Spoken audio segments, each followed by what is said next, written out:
Both fighters had moments in round 1. Usyk started working the body in round 2. Both were working the body in round 3. Usyk landed a decent left hand in round 4. Fury had a good 5th round, landing good shots to the head and body. Usyk had a good 6th round and finished strong. Usyk landed a decent left hand in round 7. Usyk kept the pressure on in round 8. Fury had some good moments in round 9. Round 10 was competitive. Usyk landed some nice left hands in round 11. Usyk landed some decent shots in the final round. Every judge scored it the same way, 116-112 for Usyk. Floyd Mayweather announced an exhibition fight scheduled for March 16th in Dubai against Manchester United icon Rio Ferdinand.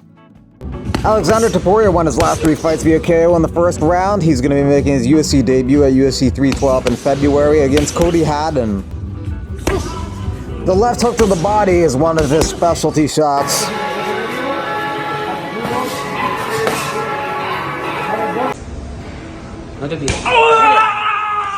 Sean Brady says he wasn't offered the fight with Leon Edwards, but that's what he's pushing for March 22nd in London. So far, that card has Blachowicz versus Ulberg. Ulberg's looking to break into the top 5. Tybura versus Parkin. Parkin's looking to break into the top 10 in the heavyweight division. He's 15, Tybura's 8.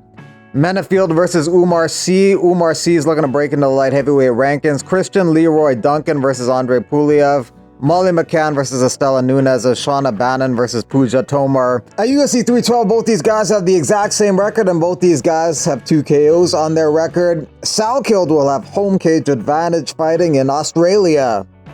Official poster release for the next UFC event, which is January 11th fight night card. It's Dern versus Ribas in a strawweight contest. Mackenzie Dern ranked number 6 in the strawweight division. Amanda Ribas is ranked number 8.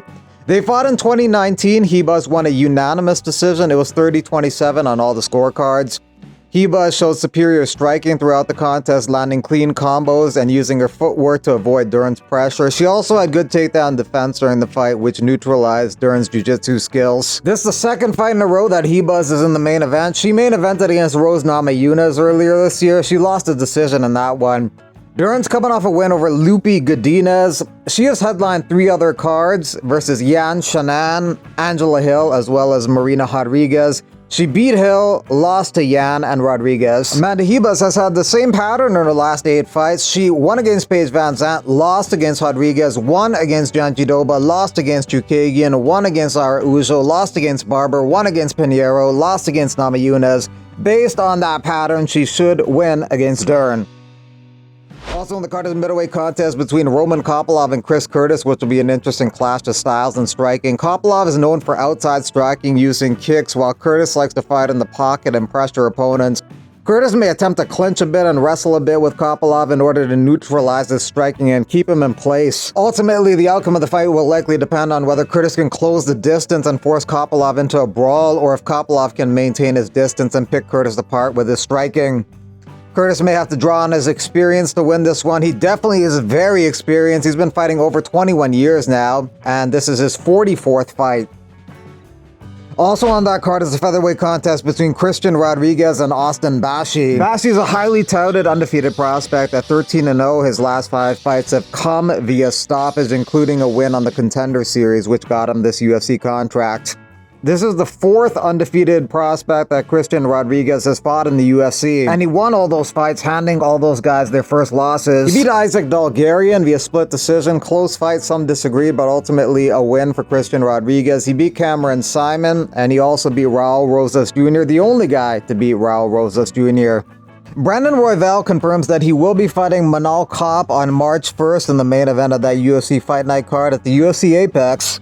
That's number 1 versus number 6 in the flyweight division. Manal Kape moved 3 spots from number 9 to 6 after his win over Bruno Silva last weekend. Kape wanted a title shot, he didn't get one, but he gets this, and the winner of this fight will likely end up fighting for the bouts.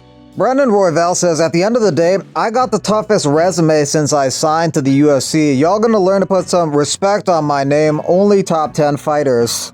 Royval definitely has had tough fights. Kape will be a tough fight. Tyra was a tough fight in his last one. He's fought Moreno, former champion, Pantoja, the current champion. He fought Pantoja back in 2021 as well, Moreno back in 2020, and Kai Kara France. He won that fight in round 2 via submission. This fight may end up being mostly a striking battle. Royval is a dynamic and creative striker, and he throws with a lot of volume. The difference, though, is Kape hits way harder. Kape, as long as he's active like he was in his last fight, he should win rounds because the main scoring criteria is damage. But if Royval throws with so much volume, it may confuse judges as to who to pick. One thing Royval has an edge in is 5-round experience. He's gone the full 25 minutes in his last 3 fights against tough guys. Tyra, Moreno, the former champ, and the current champ Pantoja.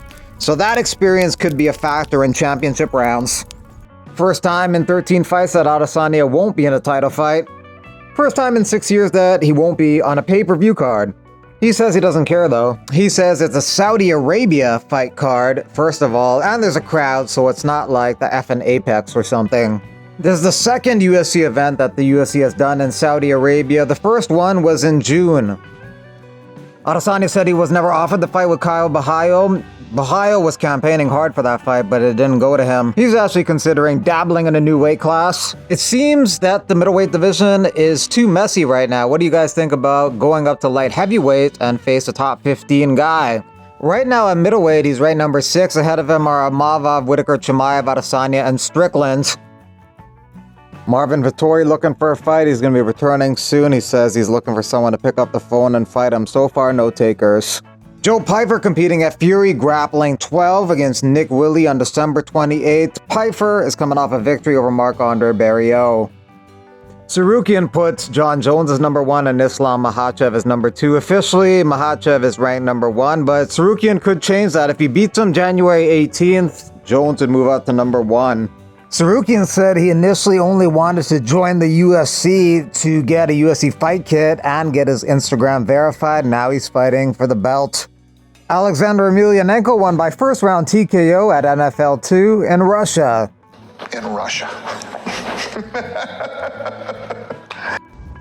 Guys, I've thought about it long and hard, and honestly, the answer to the border crisis and foreigners coming over here and trafficking and the answer is really simple, and it's way cheaper, and it just sends such a message, and it's public execution.